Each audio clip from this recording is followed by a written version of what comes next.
Gloire à Dieu.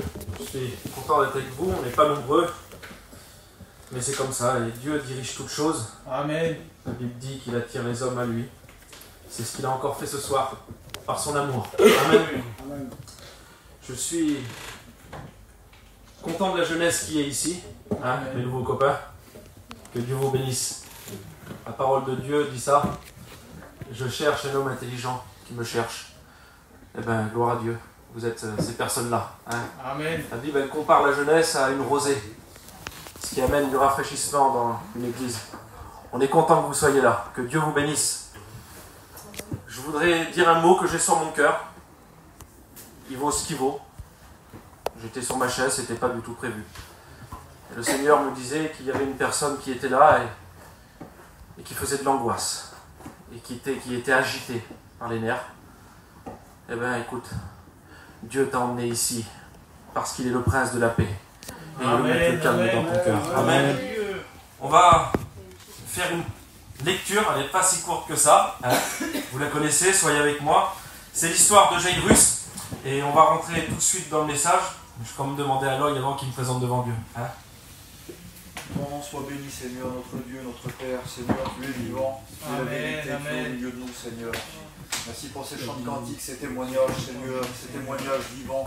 Je nous rappelle, Seigneur, que tu n'as pas changé, que tu agis dans les cœurs. Tu es celui qui donne le repos, le sommeil, la délivrance, la paix, la joie, le bonheur, le salut. Merci, Seigneur, pour tes bienfaits, tes bontés. Je te prie pour mon frère, Seigneur Dieu, qui a la charge d'apporter ta parole, Seigneur. Ta parole, elle est vivante, elle est efficace, elle est puissante, Seigneur, pour renverser n'importe quel mur, n'importe quelle forteresse, n'importe quel raisonnement. Ta parole est vivante et puissante, Seigneur. Bénis ton messager et que les cœurs soient vivement touchés par l'effet de ta parole. Au nom de Jésus-Christ et pour ta gloire. Amen. Amen. Ce soir, il va être question de prendre quand même des décisions. Amen. Je laisse ça sur ton cœur. Et moi, je fais ma lecture. C'est dans Marc 5, pour ceux qui veulent lire peut-être. Hein, au verset 21, et puis vous la connaissez, cette histoire. C'est l'histoire de Jairus. Et on va faire une lecture. Jésus, dans la barque, regagna l'autre rive, où une grande foule s'assembla près de lui. Il était au bord de la mer. Alors il vient à lui un chef de la synagogue qu'on appelle Jairus. Et l'ayant aperçu, la Bible elle dit qu'il se jeta à ses pieds et il lui adressa cette prière en disant « Ma petite fille est à l'extrémité et elle va mourir. Viens et impose-lui les mains afin qu'elle soit sauvée et qu'elle vive. » Et au verset 24, il dit ça. Et Jésus s'en alla avec lui. On passe au verset 35. Et comme il parlait encore, il survient un homme, un chef de synagogue, et les gens lui dirent, écoutez la réponse de ces gens-là qui vont dire à Jairus, « Ta fille est morte, pourquoi importuner davantage le maître ?» Mais Jésus, sans tenir compte de ces paroles, dit au chef de la synagogue, « Ne crains pas, crois seulement. » Et il ne permit à personne de l'accompagner, si ce n'est à Pierre, Jacques et Jean, frères de Jacques. Ils arrivèrent à la maison du chef de la synagogue, où Jésus vit une foule bruyante et des gens qui pleuraient et poussaient de grands cris. Il entra et leur dit, « Pourquoi faites-vous du bruit et pourquoi pleurez-vous? L'enfant n'est pas mort, mais elle dort. » Et ils se moquèrent de lui. Alors, ayant fait sortir tout le monde de la maison, il prit avec lui le père et la mère de l'enfant et ceux qui l'avaient accompagné. Et il entra là où était l'enfant. Il saisit l'enfant par la main et il lui dit, « Talitha koumi », ce qui signifie « Jeune fille, lève-toi, je te le dis. » Et aussitôt, la jeune fille se leva et se mit à marcher, car elle avait 12 ans. Et ils furent tous dans un grand étonnement. Et Jésus leur adressa de fortes recommandations pour que personne ne sache la chose. Et il dit qu'on donne à manger à la jeune fille. Amen. Amen. Amen. Je bénis Dieu pour cette histoire qui est magnifique, où le père a su prendre des décisions pour son foyer et qui a pris les bons choix. L'histoire se finit bien. La petite fille 12 ans qui était sur le point de mourir va reprendre vie grâce à une parole de Jésus. Mais ce que je voudrais ce soir, c'est pas forcément parler de cette jeune fille, mais plus parler des sentiments de ce père. Je voudrais faire justement un petit peu expliquer la vie de Jairus. Soyez avec moi. Imaginez-vous un petit peu cette scène. Les sentiments de cet homme-là. Il y a un problème dans sa maison. Et il faut trouver des solutions. Je ne sais pas depuis combien de temps la fille était malade, sa petite fille, mais comme tous les pères et toutes les mères, ils essayaient de chercher une solution. Et pensez bien que certainement il a dû faire les plus grands docteurs, mettez ce que vous voulez. La Bible dit qu'il était chef de synagogue, certainement un homme de bien, impossible de trouver des solutions. Imaginez-vous, chaque fois que cet homme-là, petit à petit, devait rentrer dans la chambre de sa fille, la voir allongée sur le lit, imaginez-vous un petit peu le désespoir de ce père, de se rendre compte que c'était pas possible d'avoir une solution. Pourtant, ça devait être certainement un homme important. Mais là, il était devant une difficulté où personne, même les gens de la synagogue, pouvaient rien faire pour lui. Et puis je mets un petit peu des ailes à mon histoire, mais je pense que je ne suis pas très loin de la vérité. J'imagine certainement sa femme en train de lui dire, en train de pleurer au pied du lit et lui dire « Mon homme, trouve une solution. C'est toi le chef de la famille. C'est toi la colonne de la famille. Tout repose sur toi. Trouve une solution. » Imaginez-vous le poids sur le dos de ce père. Et j'imagine ce père, à chaque fois qu'il devait sortir de cette chambre, et puis certainement quand il devait sortir même de cette maison, fermer la porte de la maison, soyez avec moi. Certainement il devait faire ça. Pas de solution. Et certainement dans les rues de Jérusalem, certainement les frères, il a dû regarder aux montagnes, et il a dû se poser cette question. Soyez avec moi. Il dit ça sur la montagne. Je lève les yeux vers les montagnes. Et c'est une question qui se pose avec un point d'interrogation à la fin. Mais d'où me vient le secours? C'est une question qui pose. D'où il me viendra ce secours? Mais je bénis Dieu. Parce que le nom de Jairus veut dire quelque chose. Jairus veut dire celui que Dieu éclaire. Amen. Amen. Et certainement, cette lumière a dû rentrer dans son cœur en lui donnant la réponse, la fin du verset qui dira ça. Je lève les yeux vers les montagnes. D'où me vient le secours? Dites-moi-le, vous. Alors la réponse, elle va être donnée. Et le secours me vient de l'Éternel. Amen. Celui qui créa le ciel et la terre. Quelle réponse? Quel encouragement? Quelle solution? Imaginez-vous un petit peu quand il a dû penser à ce moment-là. Ce fameux créateur, celui qui a créé le ciel, la terre, celui qui a créé la vie, et il y a la mort chez moi. Il est la seule solution pour venir chez moi. Écoutez, la parole de Dieu dit ça. Ésaïe 45. Il dit qu'il créa la lumière et qu'il détruit les ténèbres. Voilà ce que fait Jésus. Et je vous promets une chose, c'est que Jésus n'a pas peur de rentrer dans les ténèbres et dans le combat. Jésus rentre dans les ténèbres et vient le chercher. Mais comment c'est possible, Tyson? Moi, il m'aurait vu que personne ne me remarque dans mon problème.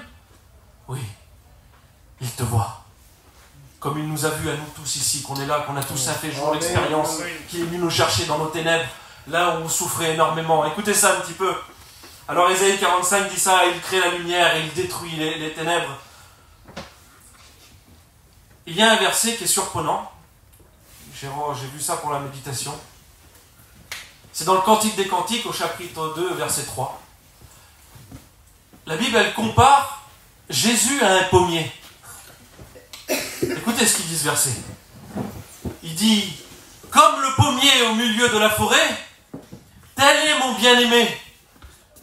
Je répète, comme le pommier au milieu de la forêt, tel est Jésus. Mais comment c'est possible? Je me suis renseigné, j'ai regardé. Un pommier, les frères, ça n'existe pas dans une forêt.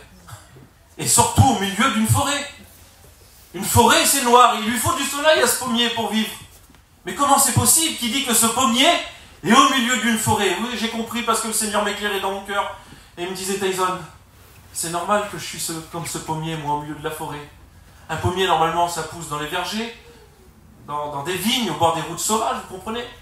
Mais quelque part par là, il est en train de nous faire comprendre dans le verset, Tyson, dans les endroits improbables où tu penses que je ne suis pas, je suis là. Amen. C'est pour ça que je me permets de te le dire, parce que la parole de Dieu me permet de te dire que dans les problèmes que tu passes, où personne, même pas ta femme peut-être, même pas ton père, même pas ta mère peut le savoir, mais lui par contre il le sait. Comment c'est possible, Tyson? Écoutez ce que dit, c'est Jésus lui-même qui le dira en Matthieu 10, verset 25. Vous êtes avec moi? Amen. Je prends la mi-temps. C'est Jésus lui-même qui dira. Il dit, il n'y a pas un moineau qui tombe à terre sans que mon Père le sache. Ça veut dire que vous voyez la forêt qui est juste en haut, là, qu'on la voit tous les jours. Peut-être qu'au moment qu'on est en train de faire la réunion maintenant, il y a peut-être un oiseau qui est tombé d'un arbre et qui vient de mourir. Vous l'avez vu, vous? Moi, je ne l'ai pas vu. Et pourtant, Jésus, au moment même qu'on est en train de parler, peut-être qu'il le sait. Est-ce que tu crois que s'il sait qu'un moineau tombe d'un arbre et meurt, il ne connaît pas ton problème? Il est le Tout-Puissant. Rien ne lui échappe. Tout est sondé. Amen. Je bénis Dieu. Mais il va être question de décision ce soir. Il faut que tu ramènes cette lumière chez toi. Amen. Je pense, les frères, c'est en Exode 10, la Bible, elle dit qu'en Égypte, il va y avoir des fléaux terribles et que pendant 3 jours, la parole de Dieu dit que pendant 3 jours, il va y avoir des épaisses ténèbres sur l'Égypte. Si bien que 2 hommes face à face, ils ne pouvaient pas se voir. Imaginez-vous un petit peu la noirceur. Et pourtant, la parole de Dieu dit que dans la maison des enfants d'Israël, il y avait de la lumière. Comment c'est possible, les frères? Il y a 3000 ans, il n'y avait pas d'électricité, il n'y avait pas tout ça. Et puis même, vous comprenez bien que les Égyptiens ont dû en prendre des bougies pour se regarder en disant « C'est toi !» Et imaginez-vous, même là, ils ne se voyaient pas avec une bougie. Et pourtant, dans la maison des enfants d'Israël, la parole de Dieu dit qu'il y avait de la lumière. Comment c'est possible? Mais je bénis Dieu, parce qu'en Apocalypse 21, il va nous donner la réponse. Il va dire la ville n'a besoin ni de la lune ni du soleil pour éclairer la ville. Mais c'est Dieu, par sa gloire, qui l'éclaire. Et l'agneau et sa lampe. Amen. Je comprends mieux pourquoi les frères, que dans la maison des enfants d'Israël, il y avait de la lumière. Parce que l'agneau était dans la maison. Ce soir, il faut que tu prennes l'agneau et que tu le ramènes dans ta maison. Amen. Le psaume 119, il dit ça. Écoutez bien. Il dit, ta parole est une lampe à mes pieds. Ça, c'est ton présent. Ça veut dire que maintenant, là, en écoutant le message, tu peux accepter la lumière dès maintenant, dès à présent. Ta parole est une lampe à mes pieds. Oui, tout de suite, c'est possible d'être une lumière. Mais il dit aussi, une lumière sur mon sentier. Ça veut dire que la lumière, tu peux la ramener chez toi. En étant une lumière, c'est toi. C'est toi qui viendras ramener la lumière dans ta maison. Je comprends mieux pourquoi les frères, certainement sa femme a dû lui dire, trouve une solution. La maison est toute noire. Ramène l'agneau dans la maison. Obligé de trouver une solution. Alors, ce soir, lève les yeux vers les montagnes. Amen. Et demande peut-être la question, fais l'expérience, d'où me vient le secours? Mais la réponse, elle t'est donnée maintenant. Elle vient de l'Éternel. Amen. Amen. Alors les frères, je comprends mieux moi. Pourquoi Marc 5, verset 22, la parole de Dieu dit ça? Que Jairus, la Bible elle dit que justement, ayant aperçu Jésus, il a couru, imaginez-vous, il a eu la réponse de Jésus, lui. Absolument, il fallait vite le trouver. Hein. Alors la Bible elle dit ça, que l'ayant aperçu, elle dit, il se jeta à ses pieds.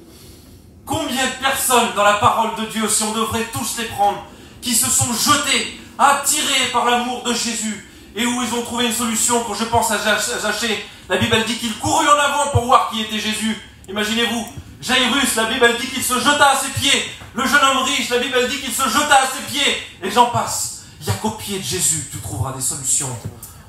Pourquoi? Parce qu'ils sont beaux les pieds de celui qui annonce la bonne nouvelle. La seule bonne nouvelle que tu trouveras, tu ne la trouveras pas dehors, je te promets. Il n'y a que ici que tu la trouveras. Et c'est pour ça les jeunes, je vous encourage. Il n'y a qu'ici que vous pouvez trouver des bonnes nouvelles, Seigneur Jésus. Amen. Alors la bonne nouvelle, elle est là. Jairus a trouvé Jésus. Il lui dit, viens avec moi dans ma maison. Il fait noir là-bas. Il y a la mort chez moi. Viens avec moi, je te ramène chez moi. Jésus, vous savez ce qu'il dit? La Bible dit que Jésus s'en alla avec lui. Quelle réponse? Imaginez-vous, c'est ce soir-là pour ton besoin. Tu fais cette demande. Et Jésus, tu sais ce qu'il va te dire? Oui, je repars avec toi. Le problème est chez toi. Je repars avec toi. Et c'est ce qui se passe. Ils prennent route ensemble. Alors je fais encore une fois, je mets des ailes à mon imagination. Certainement qu'il devait être à peu près à 1 kilomètre de la maison. Et puis imaginez-vous Jairus avec Jésus, suivi de toute la foule qui était derrière. Mais comment qu'il devait se frotter les mains en disant, mais c'est pas possible, je suis en train de le ramener chez moi. Jésus, rien que pour moi. L'agneau, la lampe, je la ramène chez moi. Imaginez-vous, il devait marcher. Et puis il restait 800 mètres, 600 mètres, 500 mètres. 100 mètres, et puis d'un seul coup, il a dû avoir sa petite maison là, les fenêtres toutes noires. Ça y est, j'y suis. Je suis à 100 mètres. Mais voilà, il va se passer un fait. La parole de Dieu qui nous dit qu'une femme, elle aussi, va avoir son besoin. Une femme malade depuis 12 ans, qui elle aussi a cherché tous les remèdes possibles dans le monde sans jamais trouver la solution. Et elle ne se tenait pas à 100 mètres, mais elle devait certainement se tenir à 2 ou 3 mètres. Et dans son cœur, il y avait une réponse, il y avait quelque chose qu'elle cherchait. Écoutez la foi, ce qu'elle disait. Si seulement je pouvais toucher le bord de son vêtement, je serais guéri. Amen. Et c'est ce qui va se passer. Elle ne va pas regarder à ce que les gens pensent. Arrête de regarder un petit peu à ce que les gens vont penser si tu t'approches de Jésus. Il faut le faire au bout d'un moment. Alors ce qu'elle va faire, elle va se jeter à genoux et elle va toucher le bord de vêtement de Jésus. Et Jésus va parler. Et il va dire, quelqu'un m'a touché. Pierre va le reprendre et va dire, Seigneur, toute la foule qui est là, tout le monde te touche. Non, il dit, une force est sortie de moi. Cette même force qui n'a pas changé depuis 2000 ans, elle est toujours là ce soir. Amen. Mais par ta foi, c'est ta foi à toi qui fera changer les choses. Amen. Mais imaginez-vous un petit peu, encore une fois, Jairus, je reviens à lui. Quand il a dû voir ça devant lui, il a dû se dire, c'est pas possible. Ça marche. Et il devait regarder en même temps la maison comme ça, en voulant dire, ça y est, j'y suis presque. Imaginez-vous la scène. Et puis dans son cœur, il voyait encore une guérison, encore une fois de plus. Peut-être de la même façon que toi, chaque fois que tu viens à la réunion, et tu vois de plus en plus de chaises qui sont prises, en disant, ça marche vraiment. Pour lui. Il se réjouit certainement, il frappe des mains et toute la foule. Imaginez-vous le tumulte du monde. Gloire à Dieu, Hosanna, fils de David. Puis écoutez ça. Une mauvaise nouvelle arrive. Parce que quand vous êtes à 100 mètres de la maison, il y a toujours l'ennemi qui vient. Quand tu es à 1 kilomètre ou quand tu es loin, il ne viendra jamais t'embêter, l'ennemi. Mais par contre, quand tu es proche, c'est là. C'est quand tu arrives au dernier moment, là. Presque devant la porte de la maison qui va venir. Alors l'ennemi va venir, écoutez, les hommes de la maison vont venir vers Jairus, écoutez ce qu'ils vont dire. N'importune pas le maître. Ta fille est morte. Ne le fais pas venir. Imaginez-vous, tous les espoirs qu'il avait misés sur Jésus d'un seul coup, ils sont complètement détruits. C'est ça le diable. Il te fait croire des choses qui ne sont pas vraies. Mais malgré le bruit de la foule, le tumulte des gens, Hosanna, fils de David, même s'ils ont chuchoté dans l'oreille de Jairus, Jésus, lui, il avait une oreille attentive. Parce que la Bible dit que celui qui a créé l'oreille n'entendrait-il pas? Amen. Je bénis Dieu. Amen. Quelle force, frère. Imaginez-vous un petit peu quelle parole réconfortante que Jésus va y donner à cet instant même. Il va aller vers lui et il va lui dire ça. Jairus, ne crains pas. Crois seulement. Oh, le courage qui a dû remonter dans lui pour entrer dans la maison. L'histoire, vous la connaissez, la fin. Jésus rentre dedans et il va dire Talita Koumi, lève-toi, jeune fille. Et là, la fille se leva aussitôt. Voilà la bonne nouvelle. Mais si tu écoutes l'ennemi, jamais il rentrera. Comment tu vas faire? Tu peux aimer Dieu d'1 kilomètre, de 500 mètres. Mais il faudra bien au bout d'un moment que tu le fasses rentrer dans ta maison, cet agneau. Parce que le problème, il est dans la maison. Il n'est pas dehors sur la route. Amen. Je cite le dernier verset. Il est tellement beau qu'on va le lire. Et écoutez bien. C'est pas Tyson, c'est pas les frères qui parlent. C'est Jésus lui-même. Écoutez ce qu'il va dire. Luc 4, verset 14.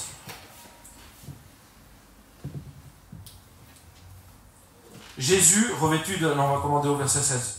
Il se rendit à Nazareth, c'est son village, où il avait été élevé selon sa coutume.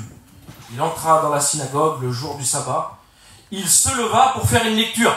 Vous êtes d'accord que s'il se leva, ça veut dire qu'il était assis? On est d'accord. Et on lui remit le livre du prophète Ésaïe, un livre de 7 mètres de long. Comme par hasard, il va tomber sur un passage. Écoutez ce qu'il va dire le Seigneur. C'est Jésus qui parle. On lui remit le livre du prophète Ésaïe. Et l'ayant déroulé, il trouva l'endroit où il était écrit « L'Esprit du Seigneur est sur moi ». Écoute bien si tu te vois dans ça ce soir. C'est ta solution. Écoute bien. L'Esprit du Seigneur est sur moi, parce qu'il m'a oint pour annoncer une bonne nouvelle aux pauvres.